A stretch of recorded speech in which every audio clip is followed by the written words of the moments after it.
Who could be the new Batman for the Brave and the Bold? Well, one name has been making the rounds pretty consistently, and that's Alan Ritchson, and now the Reacher actor has chimed in and made it really clear he would definitely don the cowl. Let's take a couple minutes to talk about what he said, what kind of Batman I think he could make, and what are the odds on this actually happening.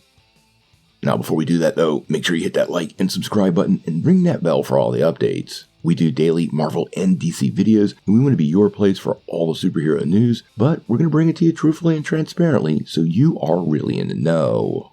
Well, it's long been assumed that the Robert Pattinson version of The Dark Knight wasn't going to be part of the new DCU. James Gunn has even reconfirmed that earlier this week, and since we know a new Batman is coming in The Brave and the Bold, well, many people are wondering who's going to take up the cowl. Now, we know Gunn has tapped Andy Muschietti to helm the movie, and he has confirmed that this version of Batman will not be cast until the script has been complete. And as far as we know, they're in the very early stages of that. Now, this is a tall order because whoever is cast here is inevitably going to be compared to the Pattinson version of the character, who is very well received by fans, but one name that keeps bubbling up seems very interested in the role, and that's Reacher star Alan Ritchson. Now, recently he was talking to Fortress of Solitude, and when it was mentioned to him that Jack Reacher is basically Batman without a cape, Ritchson responded, "With all the rumors flying that I'm supposed to be playing Batman, how can I knock Batman? I would love to play Batman. You know, Batman is a great anthology actually, but I mean Batman has got like a cave and Reacher doesn't even have a house. He's got a toothbrush. So I think Batman has got cool stuff. Dude is loaded and has caves, penthouses, and spotlights that call him. Batman's cooler."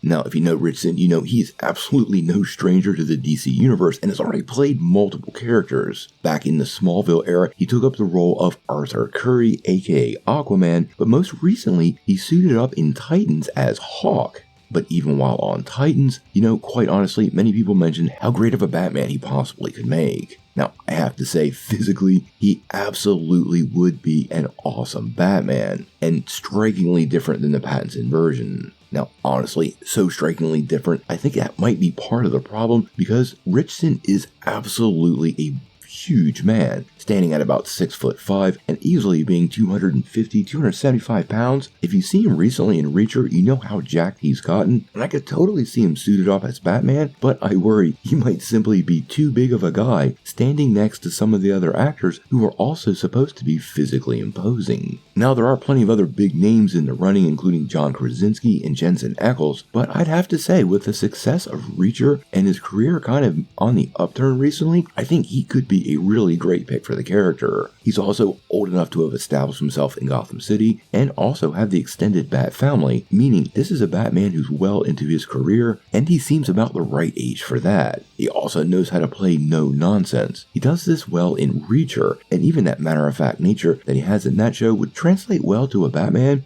so I think he is an excellent candidate, but obviously has not been cast as of this moment. I am really curious on what you guys think of Ritchson as Batman. Sound off in the comments below of whether you could think he could carry this role. Is he a big enough actor to draw people into the theater, or would this be somewhat of a risk for James Gunn to cast someone of this level of fame instead of going with their Krasinski or Ackles? Tell me what you think in the comments below.